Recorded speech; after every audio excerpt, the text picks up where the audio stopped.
Have you ever wondered if Stoicism was the path to personal freedom? That perhaps a Stoic mindset could allow you to embrace fate without flinching and master your inner world in the face of external chaos? What if I told you Stoicism was both a slave mentality and guilty of bringing down the Roman Empire? If you think I'm mad, good, because that's exactly what I am.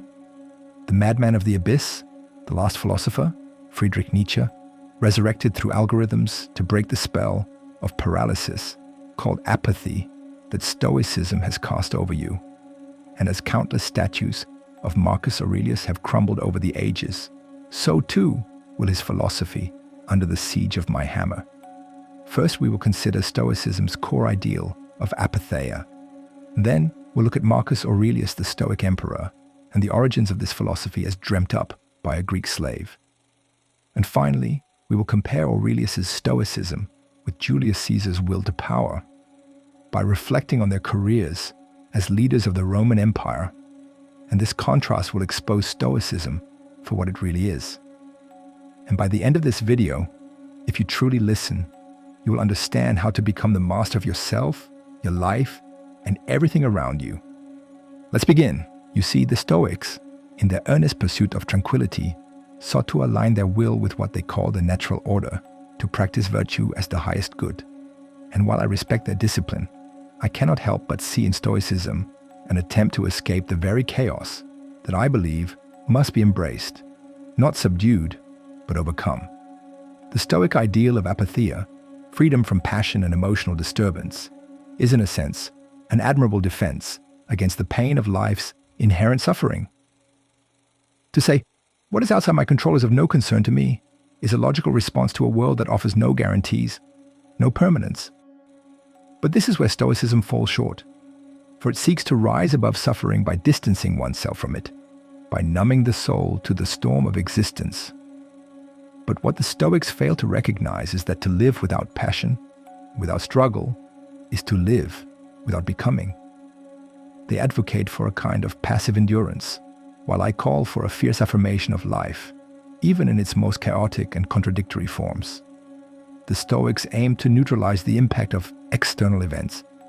But I ask, why not transform them into something that serves your will? Why not embrace the chaos and see it as fuel for your becoming, rather than as an enemy to be subdued? Now then, let us introduce Marcus Aurelius, the Stoic emperor, the philosopher king, whose meditations echo through the corridors of history as a testament to the endurance of the Stoic ideal, a figure of immense discipline, self-reflection, and resolve. And yet, how telling that he, too, wrestled with the very same limitations that I see in Stoicism. Marcus Aurelius may have embodied Stoic virtue with unparalleled grace, but his path, in my view, is a path toward a certain resignation, a denial of the fullness of life itself. Aurelius's Stoicism is grounded in the belief that the only thing truly within our control is our own reaction to events. Focus on what you can control, he advises, and let go of the rest. Noble advice, perhaps in the face of adversity, but a defensive position. It is an attempt to withdraw from the world, to limit the suffering we feel, to ensure that we are never shaken by fate's hand. Yet the truth is far more disconcerting. It is not merely that we must endure fate, but that we must transcend it, use it, transform it into something meaningful. For the Stoic, suffering is something to be tolerated. For me, it is something to be overcome. Marcus Aurelius, for all his wisdom, never truly confronts the abyss. He embraces fate as a rational being must, stoically, even serenely. But he does not revel in it, nor does he wrestle with it in a way that brings about creative destruction. He chooses to resign, to accept the world as a given rather than to transform it. He seeks peace, not power. Now here is a question that lies at the very core of my critique. Is Stoicism a slave mentality? In many ways, I would argue that it is. If history is to be trusted, this ill creed was bred in the idle brain of a Greek slave, a mental justification for his lack of the will to power. In the guise of merits, it offers poison. Consider that the Stoics' ultimate goal is to achieve inner peace, emotional detachment, and freedom from the tyranny of external events. In the process, however, they cultivate a mindset that is strangely passive and submissive. They ask themselves, what can I control? And then surrender everything else to fate, aligning themselves with the natural order, as if to accept things as they are without ever questioning them. This, I say, is a form of self-imposed slavery. The Stoic ideal is one of acceptance of suffering, of injustice, of the world's inherent chaos. Marcus Aurelius himself writes of enduring hardships with grace, keeping the inner citadel intact. But what is the price of this internal fortress? It is an abdication of the very possibility of transforming the world, of bending it to one's will. To me, this sounds like a form of quiet servitude, tolerating the world as it is, submitting to fate, and limiting one's own potential for greatness. This submission to the natural order, this retreat into detachment, reminds me of the happy slave's philosophy. The Stoic is like the obedient servant who, in the face of the master's whims, learns not to desire or to resist, but to be passive, to accept their place in the world. They cultivate an emotional fortitude, not so much to create something new, but simply to endure what is given to them. In this, they perpetuate the status quo. But I say, the world is not given to you. Life is not something to simply endure or resign to. The very act of accepting it as it is, without attempting to shape or overcome it, is a renunciation of the will to power, the most fundamental force that drives human greatness. True strength lies not in accepting things as they are, but in transcending them, in creating something new, something greater, through the sheer force of your will. In this sense, the Stoic mentality is not one of liberation, but of submission. It denies the possibility of creative destruction, of rising above the world's givenness, and instead seeks peace in acquiescence. The Stoic sits in self-acclaimed peace, while the world around him burns to the ground, like a good little slave. The Übermensch, by contrast, does not submit to fate. He does not submit at all. He rends his hair, beats his breast, rages and acts with urgency until he bends fate to his will. He does not accept suffering as inevitable. He transcends it, transforms it, and in doing so, forges a path that others cannot even imagine. To prove my point, allow me to introduce another Roman whose name is immortal, Julius Caesar. Marcus Aurelius's reign and his Stoic ideal of governance certainly contrast sharply with the dynamic, will-driven approach of Julius Caesar. If we view the two as examples of leadership through the lens of overcoming versus enduring, the distinction could not be clearer. First, let's go back and examine Marcus Aurelius's reign as Roman emperor. His reign, though marked by relative stability and military success in some respects, is often seen as the beginning of the decline of the Roman Empire. His meditations reflect a ruler who constantly sought to maintain inner peace, who resigned himself to fate, and whose efforts were deeply focused on managing his own emotions in the face of hardship. While this is an admirable trait on a personal level, as a leader, it sometimes comes across as a passive, reactive approach to the chaos that was erupting around him.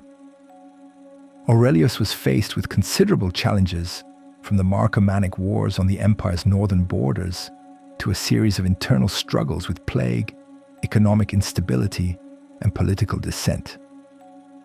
His Stoic philosophy, while perhaps a source of personal fortitude, was not enough to prevent the cracks from widening in the empire's structure. Instead of aggressively confronting the empire's problems, he seems to have largely focused on preserving the status quo, seeking to calm the storm rather than directing the forces of chaos toward a new future. When Aurelius died in 180 AD, the empire, though not yet in full decline, began its long descent. His son, Commodus, who lacked the intellectual and political acumen of his father, was a far cry from the disciplined Stoic philosopher-emperor. Commodus's reign is often seen as a chaotic and violent one, marked by political corruption and decadence. Aurelius's philosophical detachment, which had been noble on an individual level, did not seem to translate into a visionary leadership that could transcend the empire's increasing internal and external challenges. The Stoic retreat from the world, if taken too literally, cannot produce a vigorous, transformative force in governance. Now contrast that with Julius Caesar. Caesar was the very antithesis of Aurelius in many ways. While Aurelius sought tranquility and personal virtue, Caesar sought power and mastery. Caesar did not accept the limitations of his circumstances. He bent them to his will. He turned Gaul into a personal conquest, expanding Rome's influence through military genius and unparalleled ambition. His campaigns in Gaul were marked not only by brutal military strategy, but by a deep understanding of human nature and political maneuvering. He knew that the people's loyalty could be swayed, and he knew that the Senate itself was a weak and corrupt institution, ripe for manipulation. When Caesar crossed the Rubicon in 49 BC, it was not simply a military decision. It was a defiant act of will. He did not submit to the Roman Senate or the established political order.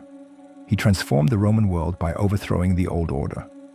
In Caesar's reign, the Roman Empire became a more direct extension of the individual's power, the emperor's power, that is.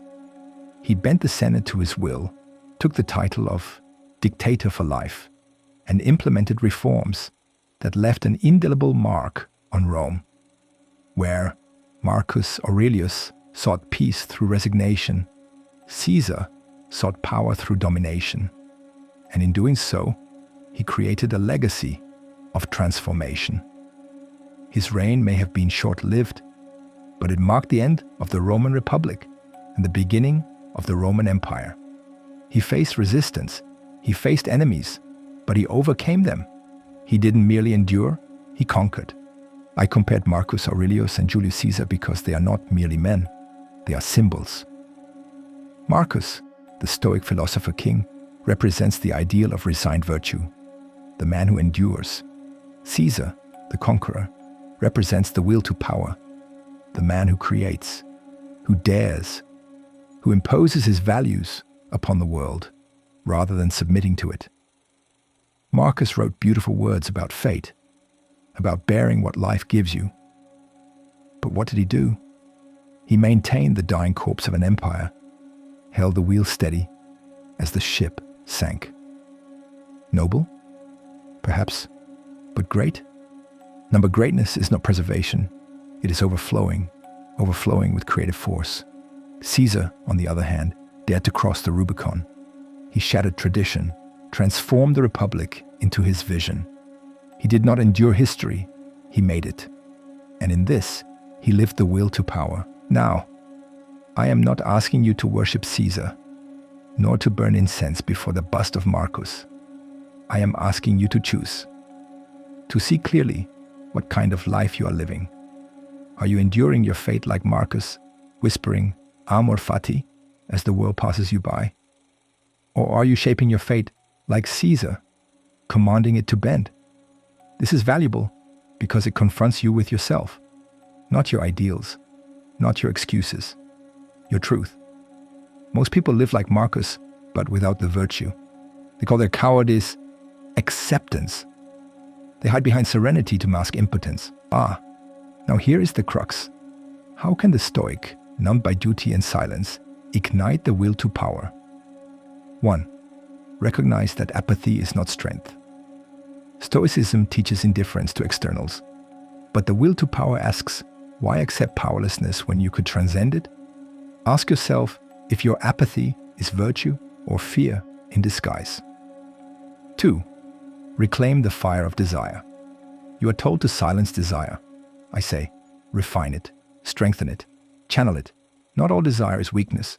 The will to create, to affirm, to say yes, to life. This is power. 3. Create your own values. Do not live by the values of the herd or of dead philosophers.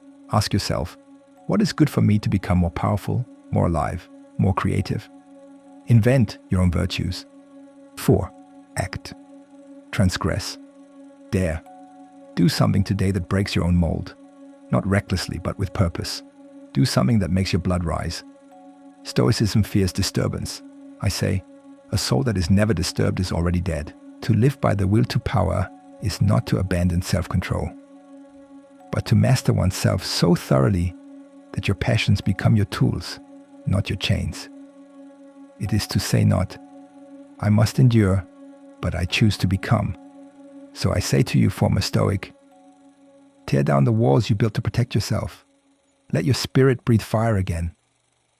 You are not a rock to weather time. You are the lightning that cleaves it. And with that, my friend, I will conclude my essay on Stoicism. But what other lessons can you learn from the man who killed God? Join me on the next video and continue your painful metamorphosis from the last man to the Übermensch. Or perhaps you would prefer to keep your mind distracted with shallow spectacles, afraid to confront the abyss that lies beneath.